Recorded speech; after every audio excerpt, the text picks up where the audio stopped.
Hello बच्चों, आप सभी का स्वागत है आपके अपने YouTube चैनल चंद्रिका लेक्चरर में। और मैं चंद्रिका यादव। आज इस वीडियो में हम देखेंगे यहाँ पर क्लास 8 हो गया मैथ, ठीक है। सब्जेक्ट हो गया यहाँ पर मैथ, गणित हो गया। टॉप 50 ऑब्जेक्टिव क्वेश्चन हल करेंगे, ठीक है। ओके, बहुत आसान तरीके से हम बताएंगे। यहाँ पर टोटल 50 क्वेश्चन है और सभी क्वेश्चन इम्पोर्टेंट है। VBI very very important objective question है। ये मेरा पार्ट जो है 4 वीडियो, ठीक है, पार्ट 4। अभी तक आप पार्ट 1, पार्ट 2 और पार्ट 3 नहीं देखे हैं, जाके देखिए, ठीक है। प्ले लिस्ट एक बार आप चेक कर लीजिए। ओके, सभी क्वेश्चन इंपॉर्टेंट एग्जाम में आएंगे। हम वैसे क्वेश्चन लिए हैं जो एग्जाम में बार बार पूछे जाते हैं। Very very important objective question करिए, ठीक है। VBI ऑब्जेक्टिव क्वेश्चन यहाँ पर सभी क्वेश्चन इंपॉर्टेंट है और एग्जाम में ज़रूर मिलेगा। 100% हम बात कर रहे हैं, 100% गारंटी है एग्जाम में मिलेगा। आपको क्या करना है, वीडियो को शुरू से लास्ट तक देखना है और कॉपी में नोट कर लेना है, ठीक है। ओके, और ये जो सीरीज जो हम चला रहे हैं इस तरह का 50 ऑब्जेक्टिव क्वेश्चन का ऑल सब्जेक्ट का हम लेके आएंगे, और वो भी 5 यानी 5 वीडियो, पार्ट 5 तक वीडियो रहेगा मेरा, ठीक है। ओके, और हाँ, वीडियो पसंद आए तो लाइक कीजिए, शेयर कीजिए और कमेंट कीजिए। कोई भी क्वेश्चन में डाउट हो तो कमेंट बॉक्स में लिखिए, ठीक है। हम यहाँ पर हैं। ओके, तो देखते हैं यहाँ पर। और पहला क्वेश्चन यहाँ पर हम लेते हैं, और पहला क्वेश्चन क्या है यहाँ पर, 5 का व्युत्क्रम होगा। देखिए, व्युत्क्रम यानी गुणात्मक प्रतिलोम बोलते हैं, ठीक है। गुणात्मक प्रतिलोम कहिए या तो व्युत्क्रम कहिए। इसमें क्या होता है, जब दो परिमेय संख्याओं को गुणा किया जाता है और यदि उनका गुणनफल गुणात्मक तत्समक आद होगा। गुणात्मक तत्समक में क्या होता था, 1 आता था, ठीक है, 1 के बराबर होता है, ठीक है। तो प्रत्येक परिमेय संख्या दूसरे परिमेय संख्या का गुणात्मक प्रतिलोम या तो व्युत्क्रम होगा। अब 1 कैसे आएगा, जैसे 5 के नीचे कितना है, 1 है, 1 ऊपर कर दीजिए, 5 को नीचे कर दीजिए, हर को ऊपर अंश को नीचे। अब गुना करते हैं, कितना हुआ, 1 हुआ, ठीक है। गुणात्मक प्रतिलोम व्युत्क्रम में क्या होता है, जब दो परिमेय संख्या को गुना किया जाता है और यदि उनका गुणनफल 1 हो, कितना हो, 1 हो, ठीक है। ओके, तो गुणात्मक प्रतिलोम होता है। तो यहाँ पर 5 का व्युत्क्रम कितना होगा, 1/5 होगा। चौथा ऑप्शन सही होगा। बहुत आसान है व्युत्क्रम गुणात्मक प्रतिलोम लिखना। अब -12 का पूछा है यहाँ पर, तो -12 के नीचे कितना, 1 है, 1 ऊपर और -12 नीचे, 1/-12 दूसरा ऑप्शन सही होगा यहाँ पर। नेक्स्ट क्वेश्चन, 3/4 का व्युत्क्रम होगा।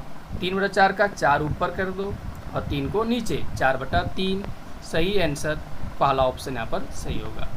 हम यहाँ पर इस वीडियो में प्रत्येक चैप्टर से 10-10 क्वेश्चन लिए हैं, ठीक है। 10-10 क्वेश्चन है। पहला चैप्टर से 10, दूसरा चैप्टर से 10, तीसरा से 10, चौथा से 10, पाँचवा से 10, टोटल हो गया 50 ऑब्जेक्टिव क्वेश्चन, ठीक है। नेक्स्ट क्वेश्चन यहाँ पर 3/8 का व्युत्क्रम होगा। गुणात्मक प्रतिलोम कितना होगा, 8/3 होगा। 8/3 देख लेते हैं कहाँ पर है, तीसरा ऑप्शन है 8/3, यहाँ पर सही होगा।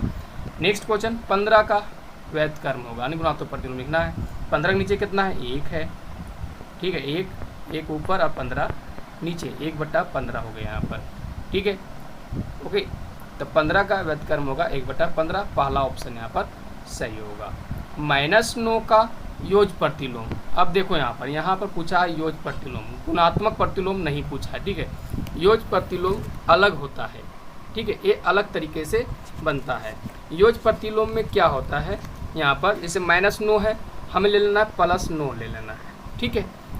-9 + 9, ठीक है, -9 + 9 कितना हुआ, 0 आना चाहिए, ठीक है। योगफल कितना आना चाहिए, यहाँ पर 0, दोनों जोड़ेंगे यहाँ पर तो योगफल 0 आना चाहिए यहाँ पर। योज प्रतिलोम में बात करेंगे, ठीक है। अब गुणात्मक प्रतिलोम गुना करते थे ना, एक आता था उसमें, तो -9 का योज प्रतिलोम कितना हो जाएगा, +9 होगा। अब देखो तीसरा ऑप्शन यहाँ पर है ना, ये यहाँ पर सही होगा। ये योज प्रतिलोम है, क्या है, योज प्रतिलोम है, ठीक है। यहाँ पर योज प्रतिलोम में क्या होता है, किन्हीं दो पूर्णांकों का योग यदि 0 यानी 0 प्राप्त होता है तो दोनों पूर्णांक एक दूसरे के योज प्रतिलोम कहलाता है। जैसे -9 का पूछा है योज प्रतिलोम +9 होगा, और +9 का पूछ देगा तो -9 होगा, ठीक है। जोड़ने पर 0 आना चाहिए, जैसे -9 है प्लस 9 है। ठीक है, योग कर रहे हैं, कितना हुआ 0 हुआ ना। ठीक है, तो -9 का योग प्रतिलोम +9 होगा। बहुत आसान है। आगे बढ़ते हैं नेक्स्ट क्वेश्चन। 1/3 का योग प्रतिलोम, ये प्लस में हमें ले लेना माइनस में, तो -1/3 यहाँ पर तीसरा ऑप्शन सही होगा। ठीक है, अगला क्वेश्चन है -11 का योग प्रतिलोम +11 होगा। ठीक है, कितना आसान है, बहुत आसान है। आगे बढ़ते हैं हम नेक्स्ट क्वेश्चन। -5/9 का योग प्रतिलोम होगा, तो +5/9 होगा। पहला ऑप्शन यहाँ पर सही होगा। ठीक है, आगे नेक्स्ट क्वेश्चन। 5 का गुणात्मक प्रतिलोम, 5 का गुणात्मक प्रतिलोम यानी व्युत्क्रम लिखने कह रहा है। ठीक है, व्युत्क्रम लिखने कह रहा है यहाँ पर। तो 5 का गुणात्मक प्रतिलोम 1 ऊपर जाएगा और 5 नीचे होगा इसमें। ठीक है, तो 1/5 होगा। 5 का गुणात्मक प्रतिलोम 1/5। नेक्स्ट क्वेश्चन यहाँ पर है 3/-5 गुना -5/3 का मान है, तो 1 होगा। कितना होगा, 1 होगा। अब कैसे, तो देखो 3/-5 परिमेय संख्या का गुणात्मक प्रतिलोम जो होता है वो -5/3 होता है। ठीक है, अब गुणात्मक प्रतिलोम में क्या होता है कि गुना करते हैं तो 1 आता है। कितना आता है, 1 आता है। ठीक, गुणनफल 1 प्राप्त होता है। तो इसे हल करेंगे तो कितना आएगा, 1 आएगा। ऐसे भी परिमेय संख्या का गुना है, कर लो। 3 एक बार में काट दो इसको, -5 एक बार में करिए। 1 इकाई कितना है, 1 हुआ, 1 हो गया ना। तो दूसरा ऑप्शन यहाँ पर सही होगा। नेक्स्ट क्वेश्चन देख लेते हैं क्या है। 4900 का वर्गमूल है। अब ये चैप्टर 2 से, यहाँ चैप्टर 2, ठीक है, चैप्टर 2 है, वर्ग और वर्गमूल चैप्टर से 10 क्वेश्चन अब हम यहाँ पर देखेंगे। ये चैप्टर 1 से था, 10 क्वेश्चन यहाँ पर हम कंप्लीट कर लिए। ठीक है, 4900 का वर्गमूल पूछा। वर्गमूल का ये जो है प्रतीक, ये जो चिन्ह होता है, ठीक, वर्गमूल का चिन्ह इस तरह से होता है। ठीक है, वर्गमूल का। ओके, अब 4900 का वर्गमूल पूछा है, तो वर्गमूल वर्ग का उल्टा होता है, वर्ग का प्रतिलोम क्रिया होता है वर्गमूल।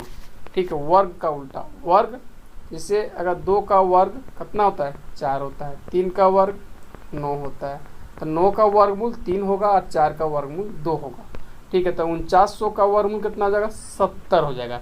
70 गुने 70 करेंगे ना, देख लो 70 गुने 70 करते हैं, 7 49 और 2 को 0, तो 4900 का वर्गमूल कितना हो जाएगा, 70 होगा। ठीक है, वर्गमूल जो है वर्ग का उल्टा होता है। ठीक है, वर्ग का उल्टा क्रिया होता है, तो 4900 का वर्गमूल कितना हो जाएगा, 70 हो जाएगा। ठीक है, नेक्स्ट 361 का वर्गमूल। 361 का वर्गमूल ऑप्शन में 17, 18, 19 है, 20 है, तो 19 होगा। 19 गुने 19 करेंगे, 19 गुने 19 करेंगे तो कितना होगा, 361। ठीक है, तो 361 का वर्गमूल कितना हो जाएगा, 19 हो जाएगा। नेक्स्ट क्वेश्चन 8100 का वर्गमूल कितना होगा, ये 90 होगा। 90 गुना 90 करेंगे तो 8100 होगा। नेक्स्ट 169 का वर्गमूल 13 होता है, 13 गुने 13। आगे 121 का वर्गमूल 11 होता है, 11 गुने 11 करेंगे तो। नेक्स्ट 196 का वर्गमूल 13 होगा, नहीं सॉरी, यहाँ पर 14 होगा। कितना होगा, 14 यानी 14 होगा। ठीक है, 14 इंटू 14 कर दो। ठीक है, तो हो जाएगा यहाँ पर 196 होगा। नेक्स्ट 225 का वर्गमूल कितना, 15 होगा। कितना होगा, 15। 15 गुने 15 225 होता है। नेक्स्ट क्वेश्चन देख लेते हैं। यहाँ पर वर्गमूल 90,000 का मान होगा। ठीक है, 90,000 का वर्गमूल 300 होता है। 300 गुना 300 करेंगे तो कितना होगा, देख लो, 3 3 9 और 2 और 2 4 0 रख दो, 90,000 हुआ ना। तो 90,000 का वर्गमूल कितना हो जाएगा, कितना, 300 होगा यहाँ पर। नेक्स्ट क्वेश्चन देख लेते हैं क्या है। निम्न में से किस संख्या के वर्ग का इकाई अंक 1 होगा। हम अगर 10 का वर्ग करते हैं तो 100 होता है, 100 का इकाई अंक कितना है, 0 है। 11 का वर्ग करो, 11 गुने 11 करेंगे तो कितना होगा, 121 होगा। और 121 का इकाई अंक यहाँ पर दे सकते हैं, 121 का इकाई अंक कितना, 1 है। तो किस संख्या के वर्ग का इकाई अंक 1 होगा, तो 11 का ही होगा। ठीक है, दूसरा ऑप्शन सही होगा। बाकी का यहाँ पर अगर 14 करते हैं, 14 गुने 14 तो कितना, 96 होता है, तो इसका तो 6 आएगा। 13 गुने 13 169 होता है, तो इसका तो 9 होगा। ठीक है, ओके। और क्वेश्चन इम्पोर्टेंट है, एग्जाम में इस तरह का क्वेश्चन, ठीक है, प्रत्येक साल पूछे जाते हैं। ठीक है, नेक्स्ट क्वेश्चन 2500 का वर्गमूल पूछा है, तो 2500 का वर्गमूल 50 होगा। कहे 50 गुने 50 करो, देख लो 5 पच्चे 25 और 2 0, तो 2500 का वर्गमूल कितना हुआ 50। 1600 का वर्गमूल 40 होता है, 40 गुने 40, ठीक है 1600। चौथा ऑप्शन यहाँ पर सही होगा। 90,000 का वर्गमूल कितना हो गया 300 हो गया। आगे 3600 का वर्गमूल होगा, तो 60 गुने 60 करेंगे कितना होगा, 60 गुने 60 3600 होता है। ठीक है, तो 3600 का वर्गमूल 60 होगा, दूसरा ऑप्शन सही होगा। आगे बढ़ते हैं 4900 का यहाँ पर वर्गमूल है। ठीक है, वर्गमूल यहाँ पर 4900। ठीक है, 4900 का मान यहाँ पर होगा। ठीक है, वर्गमूल इसका कितना होता है 70 होता है, 70 गुने 70 करेंगे तो 4900 होगा। ठीक है, ओके, अंडर रूट 4900 का मान होगा कितना 70 होगा। नेक्स्ट अंडर रूट 900, 900 का वर्गमूल पूछ रहा है यहाँ पर। 900 का वर्गमूल 30 होता है, 30 गुने 30। ठीक है, नेक्स्ट अब देखो चैप्टर 2 से 10 क्वेश्चन यहाँ पर हम देख लिए। ठीक है, देख लो 10 क्वेश्चन से ऊपर ही होगा। ठीक है, लेकिन कम नहीं होगा यहाँ पर। ठीक है, 10 क्वेश्चन से ऊपर ही है। ठीक है, ओके। अब हम चैप्टर 3 का घन और घनमूल, घन और घनमूल, ठीक है 10 क्वेश्चन इस चैप्टर से देखते हैं यहाँ पर। ठीक है, ओके। और पहला क्वेश्चन यहाँ पर है कि निम्नलिखित में से कौन सा घन विषम होगा। ठीक है, कौन सा घन जो है विषम होगा यहाँ पर। ठीक है, तो सम संख्या का घन सम होता है, याद रखना, और विषम संख्या का घन विषम होता है। तो इसमें ढूंढो कौन, यहाँ पूछा है कौन सा घन विषम होगा। तो विषम संख्या देखो कौन है, ये सम संख्या, इसका अगर घन करेंगे ना तो सम ही होगा। ये भी 98 सम संख्या, इसका भी घन करेंगे तो सम आएगा। और लेकिन यहाँ पूछा है विषम, तो देखो 49 विषम संख्या, इसका घन करेंगे, इसका घन करेंगे हम। ठीक है, तो विषम होगा। ठीक है, ओके, तो 4900 यहाँ पर सही होगा। 102 तो सम संख्या है। ठीक है, याद रखना कि सम संख्या का घन हमेशा सम संख्या होता है और विषम संख्या घन हमेशा विषम संख्या होता है।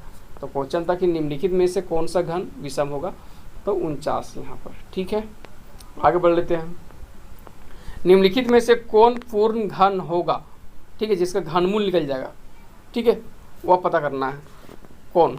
तो 3001 एक पूर्ण घन नहीं है, इसका पूरा पूरा जो है से घनमूल नहीं निकलेगा। ठीक है, 1000 भी नहीं है, हाँ 100 है, सॉरी 100 नहीं, यहाँ पर 1000 है। 1000 घन जो है एक पूर्ण घन है। कैसे, तो 10 गुने 10 घन में क्या होता है, 3 बार गुना करते हैं ना, 10 गुने 10 देखो तो गुना करो तो 1000 आ जाएगा। ठीक है, 1000 आ गया ना, तो 1000 हो जाएगा। ये जो है से पूर्ण वर्ग है। ठीक है, पूर्ण वर्ग है ये 100।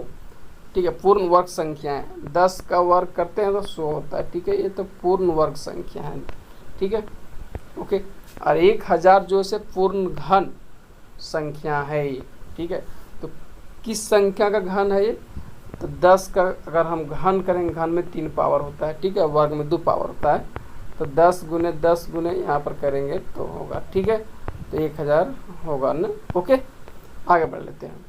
संख्या 6 का घन होगा, तो 6 का घन कर लो 3 बार, 6 गुने 3 बार यहाँ पर लिखेंगे हम। तो 6 चौक 36, 36 छक 36 छक यहाँ पर गुना कर लेते हैं। 6 यहाँ 3 हो जाएगा, 36 18, 2 20 रहेगा, 216 होगा। ठीक है, 6 का घन कितना होगा 216, देख लो, तीसरा ऑप्शन यहाँ पर है सही। आगे बढ़ लेते हैं। 64 किसका घन है। ठीक है, किस संख्या घन 64 होता है, तो 4 का घन जो होता है वो 64 होता है। ठीक है, 4 का घन कितना होता है 64, 4 गुना 4 गुना 4, 4 चौक 16, 16 चौक 64, 64 हुआ ना। तो यहाँ पर 64 जो है किसका घन है, 4 संख्या का घन यहाँ पर 64 होता है। ठीक है, अब हम नेक्स्ट क्वेश्चन यहाँ पर देखते हैं।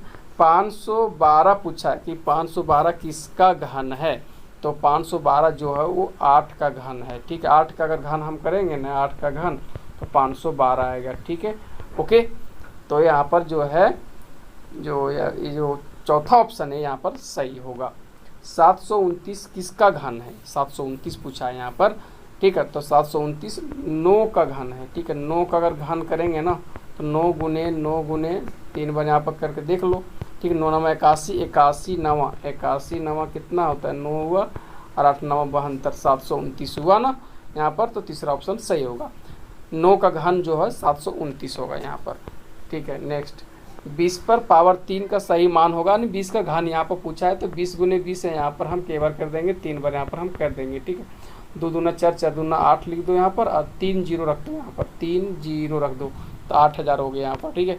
तो 8000 तीसरा ऑप्शन यहाँ पर सही होगा। नेक्स्ट 5 का घन पूछा है यहाँ पर, 5 पर पावर 3, 5 का क्यूब का मान होगा 5 पर पावर 3, तो 5 गुने 5 3 बार यहाँ पर हम कर लेते हैं, 5 बचे 25, 25 बचे 125 होता है, 125 चौथा ऑप्शन यहाँ पर सही होगा। 5 का घन पूछा है, ठीक है।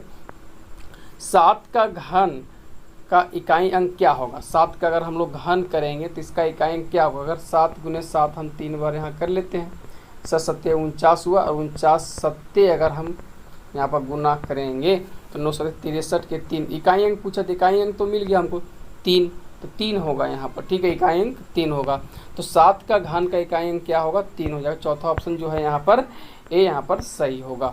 नेक्स्ट क्वेश्चन देख लेते हैं, 5 के घन का इकाई अंक होगा, तो 5 का घन यहाँ पर हम करते हैं, ठीक है। तो 5 गुने 5 3 बार कर लेते हैं, 5 बचे 25, 25 बचे 125, तो इसका इकाई अंक कितना हुआ, 5 हुआ यहाँ पर, ठीक है। तो 5 दूसरा ऑप्शन यहाँ पर सही होगा। 100 पर पावर 0 का संख्यात्मक मान होगा, किसी भी संख्या पावर 0 लग गया उसका मान 1 होता है, याद रखना, ठीक है। ये इंपॉर्टेंट क्वेश्चन है, चौथा ऑप्शन यहाँ पर सही होगा। आगे 999 पर पावर 0 है, तो इसका भी मान 1 ही होगा यहाँ पर, ठीक है। नेक्स्ट क्वेश्चन है 3 पर पावर 0 प्लस 4 पर पावर 0 प्लस 5 पर पावर 0, तो 3 पर पावर 0 उसका मान 1 होता है, 4 पर पावर 0 उसका मान 1 होता है, 5 पर पावर 0 उसका मान 1 होता है, जोड़ दो कितना हुआ 3, तो चौथा ऑप्शन यहाँ पर सही होगा। आगे बढ़ लेते हैं, 10 पर पावर 0 का मान होगा, हम बोले थे ना किसी भी संख्या पर पावर 0 लग गया उसका मान 1 होता है, ठीक है, याद रखना। 2 पर पावर 0 प्लस 3 पर पावर 0 का मान होगा, तो यहाँ पर 1 हो गया और 1 हो गया, 1 कितना हो गया 2 हो गया, यहाँ पर 2 2 सही होगा, यहाँ पर चौथा ऑप्शन यहाँ पर सही होगा। नेक्स्ट 2 पर पावर 1, तो 2 पर पावर 1 तो 2 होता है, 5 पर पावर 2 तो 5 पचे कितना हुआ, यहाँ पर 5 पचे हुआ 25 हो गया, और 7 पर पावर 0, 7 पर पावर 0 उसका मान 1 होता है। अब हम गुना करते हैं, तो 25 दूना 50 हुआ ना, अब 50 इकाई 50, तो 50 सही आंसर होगा यहाँ पर, ठीक है। ओके, बहुत आसान क्वेश्चन था ये। नेक्स्ट 100 पर पावर 3 का सही मान होगा, 100 का घन पूछा है, तो 100 गुने 100 कर लेते हैं हम, 3 बार यहाँ पर लिख देते हैं, ठीक है। तो 1 इकाई 1 इकाई 1 तो 1 ही होगा, 1 गुने 1 करेंगे 1 होगा, और फिर यहाँ से 1 को गुना करें 1 से 1 होगा। अब के 0 2 2 4 और 2 6 0 रख दो, 2 2 4 और 2 6 0 रख दो यहाँ पर, देखो कहाँ है, ठीक है। तीसरा ऑप्शन देखो, ध्यान दो, 1 लिखा हुआ 6 0 यहाँ पर लिखा हुआ, तीसरा ऑप्शन यहाँ पर सही होगा। नेक्स्ट 3 पर पावर -2 का सही मान होगा, यहाँ पर पावर माइनस, ठीक है 2 है, यानी धनात्मक ऋणात्मक पावर लगा हुआ है, तो ऊपर हम 1 लिखेंगे, ठीक है। अब 3 पर पावर 2 धनात्मक हो जाएगा, एक ऊपर लिख देते हैं, ठीक है। तो यहाँ पर क्या होगा, 3 पर पावर जो यहाँ पर माइनस था वो जो माइनस था ये प्लस हो जाएगा यहाँ पर, ठीक है। ये ऋणात्मक था, यहाँ पर हो जाएगा धनात्मक, तो 1 लिखेंगे। अब 3 पर पावर 2 तो 3 तिया कितना होता है 9 होता, तो 1/9 यहाँ पर सही आंसर होगा, 1/9 चौथा ऑप्शन यहाँ पर दिया है, यहाँ पर ये सही हो जाएगा, ठीक है। नेक्स्ट 5 पर पावर 3 है, तो 1 ऊपर लिखेंगे, 5 पर पावर यहाँ पर 3 प्लस में हो जाएगा 1 लिखेंगे। अब 5 पर पावर 3 कितना होता है 100 कितना होता है 25 होता है, तो 1/125 सही आंसर होगा, 1/125 दूसरा जो ऑप्शन है यहाँ पर सही होगा, ठीक है। नेक्स्ट क्वेश्चन दिया है 3 पर पावर -3 है, तो 1 लिखेंगे, 3 पर पावर 3 लिखेंगे, 1 3 तिया यहाँ पर 3 तिया 9 9 तिया 27 हो जाएगा, 1/27 हो जाएगा ये, तो चौथा ऑप्शन जो है ना ए यहाँ पर सही होगा। नेक्स्ट क्वेश्चन है a पर पावर m भाग b पर पावर m का मान होगा, जहाँ m बराबर 0 है, तो a पर पावर ले लेते हैं 0 भाग हो गया b पर पावर ले लेते हैं 0, तो पावर 0 लगाओ तो उसका मान 1 होगा, फिर भाग यहाँ पर चिन्ह देंगे हम, और b पर पावर 0 उसका 1 से भागा देंगे 1 को, तो 1 होगा यहाँ पर, दूसरा ऑप्शन यहाँ पर सही होगा, ठीक है। तो तीसरा जो चैप्टर था, ठीक है, घन और घनमूल का 10 क्वेश्चन यहाँ पर हम देख लिए, यानी 30 क्वेश्चन 3 चैप्टर का जो है हम क्वेश्चन यहाँ पर ऑब्जेक्टिव 30 क्वेश्चन देख लिए 3 चैप्टर का, ठीक है। अब हम चौथा चैप्टर से 10 क्वेश्चन यहाँ पर हम देखेंगे, और पहला क्वेश्चन यहाँ पर है 3x + 2 = 5 में x का मान होगा। ठीक है। एक चर वाला रैखिक समीकरण है, 3x लिखेंगे हम, एक प्लस में 2 तो इधर भेज देंगे हम माइनस में 2, तो 3x और 5 में जाएगा 2 तो बचेगा 3, और 3 यहाँ पर गुना में तो जाएगा भाग में, 3/3 तो कितना होगा 1 होगा, तो x का मान कितना होगा 1 होगा। ठीक है, बहुत आसान है। आगे 2x + 3 = 5 में x का मान होगा, तो 3 प्लस में तो जाएगा माइनस में, तो 2x बराबर हम लिखेंगे 5 - 3, तो 2x बराबर होगा 5 में 3 तो बचेगा 2, और 2 इधर गुना में ही है तो जाएगा भाग में, तो 2/2 कितना हुआ 1 हुआ। ठीक है, तो 1 का आंसर आ जाएगा यहाँ पर। ठीक है, ओके, दूसरा ऑप्शन यहाँ पर सही होगा। नेक्स्ट क्वेश्चन, 2x प्लस यहाँ पर दिया है 1 = 3 में x का मान होगा, तो प्लस में 1 तो जाएगा माइनस में, तो 2x बराबर यहाँ लिखेंगे 3 - 1 लिखेंगे, तो 2x बराबर कितना हो जाएगा 2, तो x बराबर होगा 2 गुना तो भाग में 2/2 हो जाएगा, ये कितना होगा 1 आंसर होगा, 1 आंसर इसका आएगा। ठीक है, चौथा ऑप्शन यहाँ पर सही होगा। नेक्स्ट, 2y + 3 = 9 में y का मान होगा, तो प्लस में 3 तो माइनस में, तो 2y बराबर यहाँ पर लिखेंगे 9 में जाएगा 3 यहाँ पर, तो बचेगा कितना 6, और 2 गुना है तो जाएगा भाग में, तो 2 से भाग लगाते हैं, 2 × 3 = 6, तो y का मान 3 आ गया, y का मान 3, तीसरा ऑप्शन सही होगा। नेक्स्ट क्वेश्चन देख लेते हैं क्या है, x + 3 = 5 में x का मान होगा, तो x बराबर 5, तो प्लस में है 3 तो माइनस में, तो x बराबर कितना हो गया 5 में 3 तो 2, x का मान 2 होगा यहाँ पर। ठीक है, पहला ऑप्शन यहाँ पर सही होगा। बहुत आसान क्वेश्चन है ये।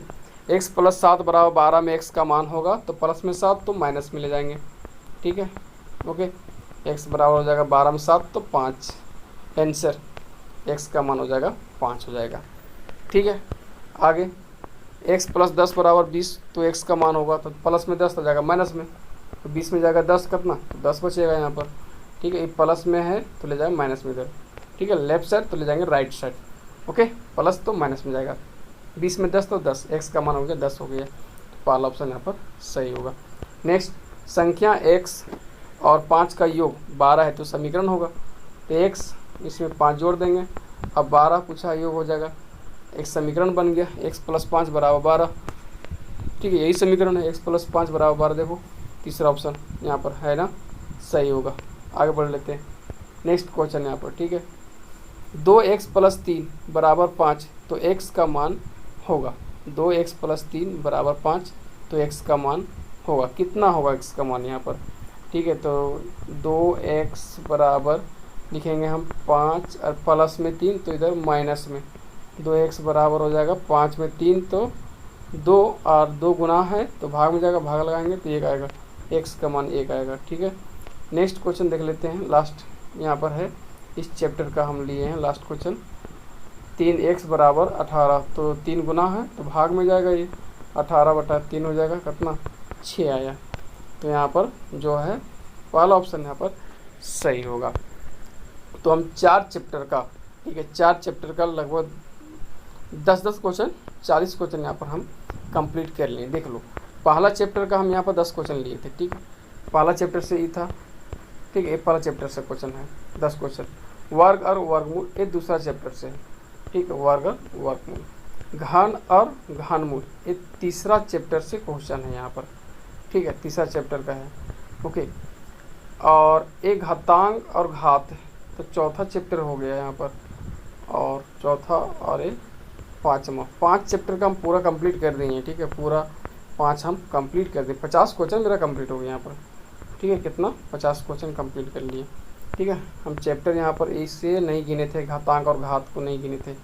घातांक और घात चैप्टर का एक क्वेश्चन हम लिए थे। ठीक है, इसको हम नहीं गिने थे। ठीक है, ओके, तो 50 क्वेश्चन हम कंप्लीट कर लिए यहाँ पर। ठीक है, सभी क्वेश्चन इंपॉर्टेंट हैं, आप अपने कॉपी में नोट कर लो यहाँ पर। ठीक है, सभी क्वेश्चन यहाँ पर इंपॉर्टेंट। 50 क्वेश्चन हम यहाँ पर देख लें। पार्ट जो मेरा 4 है ये कंप्लीट हुआ यहाँ पर। ठीक है, ओके, पार्ट 5 है वो हम लेकर आते हैं। ठीक है, 5 चैप्टर का, ठीक है, अलग अलग चैप्टर का हम जो है 10-10 क्वेश्चन लेकर आएंगे। ठीक है, नेक्स्ट पार्ट वीडियो में, ये जो पार्ट 5 वीडियो में। ठीक है, ओके, बाय।